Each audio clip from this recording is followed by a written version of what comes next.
خواب میں حیوان کو دیکھنا اور حیوانوں کی آوازوں کو سننا۔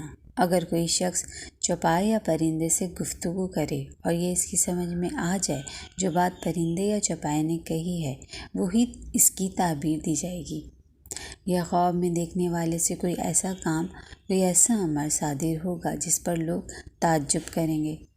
اگر خواب میں اس کی چوپائے یا پرندے سے گفتگو ہوئی اور اس کی سمجھ نہیں آئی تو اس کی تعبیر یہ ہوگی کہ صاحب خواب کا مال ضائع ہو جائے گا۔ تمام حیوانات کی کھال کو خواب میں دیکھنا حصول میراث یا حصول مکان کی علامت ہے۔ کلام پاک میں ارشاد ہے، اور ہم نے چوپائے کی کھالوں کو تمہارے لیے گھر بنا دیا۔ اگر کوئی شخص خواب میں مندرجہ ذیل جانوروں کی کھال پہن لے تو اس کی تعبیر نعمت اور مال کثیرہ ہے۔ وہ جانور یہ ہیں: چتمور یعنی نیولے کے مشابہ ایک جانور، سجداد، لومڑی، چیتا وغیرہ ہیں۔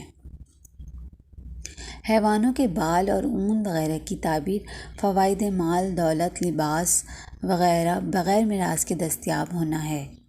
سینگ کی تعبیر ہتھیار، مال و دولت، عزت و جاہ سے دی جاتی ہے۔ ہاتھی کے دانت کو خواب میں دیکھنے کی تعبیر بادشاہ کے ترکے کی دستیابی کی جانب اشارہ ہے۔ حیوانوں کے کھروں کی تعبیر بیوی اور شوہر کے درمیان اتفاق اور دوڑ دھوپ کی طرف اشارہ ہے۔ حیوانوں کے خدموں کی تعبیر کبھی دشمن کے ارد گرد گھومنے اور کبھی مرض سے دی جاتی ہے۔ حیوانوں کے دموں یعنی مونچھ کی تعبیر سے جانوروں کی ہی تعبیر ہوتی ہے جس کی وہ دم ہے۔ نیز کبھی کبھی دم کی تعبیر خطرہ ٹلنے اور معاونت سے بھی دیتے ہیں۔ حیوانوں کی آوازوں کی تعبیر الگ الگ ہے جس کی تفصیل یہ ہے: بکری کی آواز سے عورت یا دوست کی طرف سے مہربانی یا کسی شریف شخص کی جانب احسان کا اشارہ ہوتا ہے۔ بکری کے بچے کی آواز سے مسرت و شادمانی مراد ہوتی ہے۔ گھوڑے کی آواز سے کسی شریف شخص کی جانب ہیبت مراد ہوتی ہے۔ گدھے کی آواز کو سننا کسی بیوقوف کی جانب اشارہ ہے، اور خچر کی آواز سے تنگی اور پریشانی کی طرف اشارہ ہے۔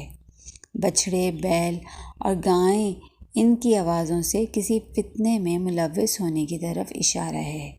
اونٹ کی آواز کی تعبیر لمبا سفر ہے جو حج زحف کی طرف سے ہو سکتا ہے۔ شیر کی چنگھاڑ کی آواز کسی ظالم بادشاہ کا ہیبت اور خوف ہے جو صاحب خواب کو لاحق ہوگا۔ خادم یا چور یا کوئی فاجر اور فاسق شخص خواب میں بلی کی آواز سنے تو اس سے اس کی تشہیر کی جانب اشارہ ہے۔ چوہے کی آواز کی تعبیر کسی نقد یا چور کی جانب سے ضرر پہنچنا ہے۔ خواب میں ہرن کی آواز سے نیک دل عورت سے فائدہ پہنچنے کی طرف اشارہ ہے، اور کتے کی آواز سننا کسی ظالم کی پشیمانی کی طرف اشارہ ہے۔ لومڑی کی آواز کی تعبیر جھوٹے مرد یا عورت کے مکر و فریب سے دی جاتی ہے۔ گیدڑ کی آواز سے مراد عورتوں کی یا مایوس قیدیوں کی آہوں پکار ہوتی ہے، اور خنزیر کی آواز سننا کسی بیوقوف شخص دشمن پر فتح کی نشانی ہے۔ چیتے کی آواز کی تعبیر یہ ہے کہ حریص یا غیر معتبر انسان کے چیلنج کا مقابلہ کرنا پڑے گا، اس کا آواز کا سننا اس پر فتح مند ہوگا۔